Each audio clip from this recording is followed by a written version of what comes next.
Assalamualaikum warahmatullahi wabarakatuh. Perkenalkan, nama saya Ahmad Habib Nur Fikri, akan memaparkan tugas rekayasa genetika dengan tema rekayasa genetika dari Hamir.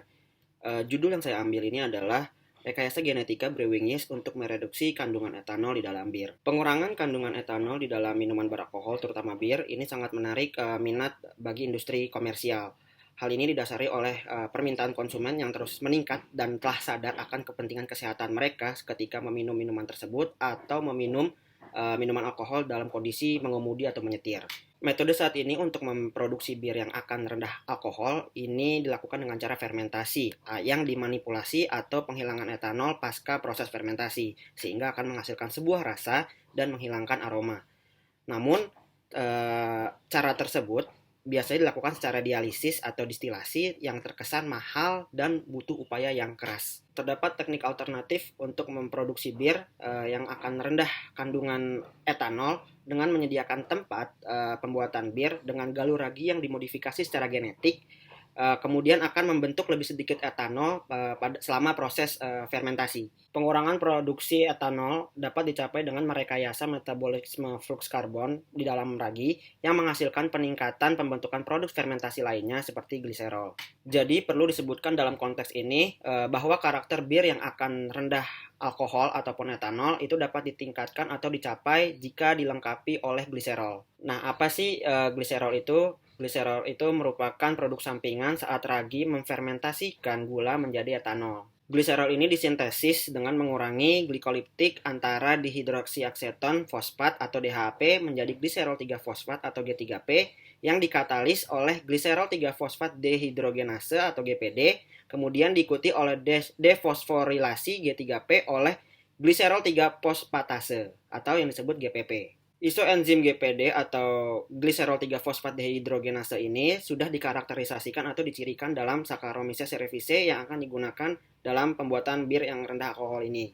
Produksi gliserol selama katabolisme gula memainkan peran biologis yang penting dalam menjaga keseimbangan redoks sitosol, terutama selama pertumbuhan anaerobik. Hal ini dikarenakan pembentukan etanol dari gula ini bersifat redoks netral.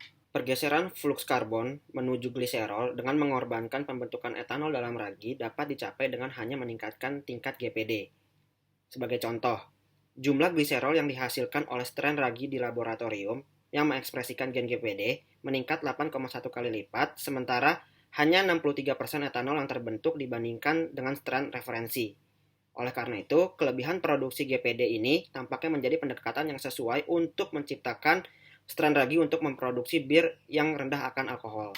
Terdapat beberapa metode yang digunakan dalam penelitian tersebut. Yang pertama ini adalah kondisi strain dan kultur. Strain ragi ini didapatkan di industri yang berada di Berlin, yaitu strain dari Saccharomyces cerevisiae yang digunakan untuk membandingkan plasmid yang berisi dengan GPD untuk pertumbuhan rendah alkohol tersebut. Kemudian strain ragi ini dipelihara dan ditumbuhkan dalam media YPD yang berisi dengan pepton 2%, ekstrak ragi 1%, dan glukosa 2%. Kemudian yang kedua adalah konstruksi plasmid. Konstruksi plasmid ini didapatkan dari gen overexpressing GPD tadi, yang di dalamnya terdapat gen resistensi kanamisin atau yang disebut KM, yang dikendalikan oleh promotor bakteri asli, digantikan oleh KM yang terkait dengan suatu promotor khamir yang kuat ini atau biasa disebut TF1 menggunakan BAM-HI sites. Kemudian yang ketiga adalah transformasi ragi. Ragi diubah dengan metode elektroporasi yang sedikit dimodifikasi. Selanjutnya kultur ragi diencerkan dan ditumbuhkan di dalam media kultur. Sel elektroporasi dari strain ragi pembuatan bir ini diinkubasi dalam media YPD semalaman, kemudian dicuci dengan NaCl dan dioleskan pada media YD yang berisi 1% ekstrak ragi, glukosa 2%, dan pH 6,3. Kemudian metode selanjutnya terdapat penentuan aktivitas enzim spesifik, fermentasi primer dan sekunder dalam kondisi pembuatan bir, kemudian fermentasi dalam kondisi laboratorium, dan metode analitis. Selanjutnya, pembahasan pada penelitian tersebut terdapat performa fermentasi ragi yang mengekspresikan GPD secara berlebihan. Kinerja strain pembuatan bir GPD overexpressing dalam eksperimen fermentasi yang mensimulasikan kondisi pembuatan bir ini ditandai dengan 4 parameter. Yang pertama ini ada kursus jumlah sel non-sedimen, kemudian yang kedua adalah kursus waktu nilai pH, Dan ketiga serta keempat yaitu adalah konsumsi maltosa serta maltotriosa. Keempat parameter tersebut dapat dilihat pada gambar di sini. Yang titik hitam ini merupakan performa fermentasi dari kultur GPD, sedangkan yang putih ini merupakan dari performa fermentasi strain ragi. Pada gambar 1A dapat dilihat pertumbuhan sel dipengaruhi secara negatif oleh produksi berlebih GPD dalam kondisi pembuatan bir yang disimulasikan. Dapat dilihat juga pada air fermentasi, ragi pembuatan bir GPD overproducing ini menunjukkan tingkat sedimentasi lebih cepat dari strain referensi yang berwarna putih. Hal ini dikarenakan karakteristik ini tampaknya bergantung pada regangan atau strain karena ekspresi berlebih dari GPD. Sehingga pada regangan atau strain ragi, pembuatan bir lainnya tidak memiliki efek ini. Kemudian dapat dilihat juga pada gambar B, C, dan D, kursus waktu dari nilai pH serta konsumsi maltosa dan maltotriosa ini tidak dipengaruhi oleh ekspresi gen berlebih GPD. Nah, tampaknya ada perbedaan waktu konsumsi gula yang tidak terpengaruhi oleh overproduce GPD meskipun pertumbuhan yang diamati lebih lambat.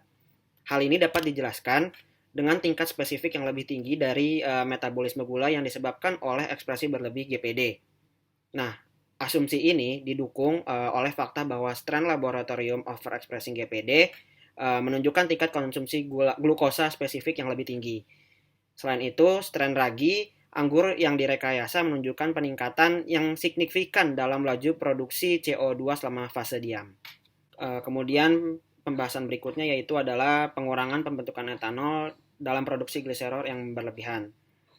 Penelitian ini bertujuan untuk mengurangi kandungan etanol dalam bir yang dengan mengarahkan metabolisme karbon ke arah gliserol. Bisa dilihat pada tabel berikut. Jumlah gliserol dalam bir yang diproduksi oleh ragi pengekspresian berlebih GPD ini meningkat 5,6 kali dibandingkan dengan strain referensi. Sementara untuk etanol menurun sebesar 18%. Tingkat pengalihan fluks karbon menuju gliserol dalam ragi yang mengekspresikan GPD secara berlebihan ini, hal ini nampaknya kurang efektif daripada yang ditunjukkan sebelumnya untuk ragi laboratorium di mana jumlah etanol berkurang sebesar 37% dan gliserol 8,1 kali meningkat. Ada beberapa alasan yang dapat menjelaskan perbedaan ini. Yang pertama yaitu adalah plasmid yang digunakan untuk ekspresi berlebih sedikit berbeda dalam kedua penelitian sebelumnya. Kemudian yang kedua adalah sel terpapar G418 hanya selama fase prekulturing dalam penelitian ini yang berbeda dengan percobaan fermentasi dalam kondisi laboratorium. Kemudian yang ketiga yaitu adalah strain ragi lager brewing ini berbeda secara genetik dari strain laboratorium Saccharomyces cerevisiae. Kemudian yang keempat, yang terakhir, maltosa dan maltotriosa ini merupakan sumber karbon utama dalam pembuatan bir.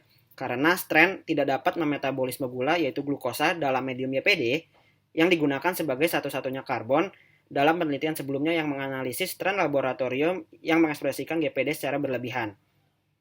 Seperti yang ditunjukkan pada gambar, berdasarkan jumlah equimolar, glukosa dan maltosa, ragi penyeduh GPD yang diekspresikan berlebihan menghasilkan sekitar 2 kali jumlah gliserol ketika glukosa yang digunakan dalam medium YPD daripada maltosa yang digunakan dalam medium YPM. Oleh karena itu, hasil ini menunjukkan bahwa sumber karbon yang digunakan memiliki pengaruh yang kuat pada pengalihan fluks karbon menuju gliserol dalam overproducing GPD. Kesimpulan dari penelitian ini adalah dengan menggunakan ragi pembuatan bir yang mengekspresikan GPD secara berlebihan, ini dapat mengurangi kandungan etanol dalam bir sebesar 18%. Kemudian dapat menghilangkan alkohol dari bir yang diproduksi oleh ragi penyeduh GPD yang mengekspresikan secara berlebih ini bisa jadi lebih murah jika teknik komersial digunakan. Kemudian lebih sedikit etanol yang harus dihilangkan memungkinkan pabrik mencapai hasil yang lebih tinggi. Mungkin juga ragi pembuatan bir yang terlalu banyak memproduksi GPD dapat menarik minat beberapa pabrik untuk membuat minuman dengan jenis rasa khusus karena rasa yang dijelaskan penelitian ini seperti mirip rasa bir sherry. Tujuan di masa depan dari rekayasa metabolik ini adalah untuk menggabungkan optimalisasi pengurangan etanol dalam pembentukan produk sampingan sehingga memfasilitasi penggunaan langsung ragi penyeduh yang dimodifikasi untuk menghasilkan bir rendah alkohol. Sekian pemaparan terkait rekayasa genetika yang bertema khamir. Semoga dapat bermanfaat ilmunya. Kurang lebihnya mohon maaf. Wassalamualaikum warahmatullahi wabarakatuh.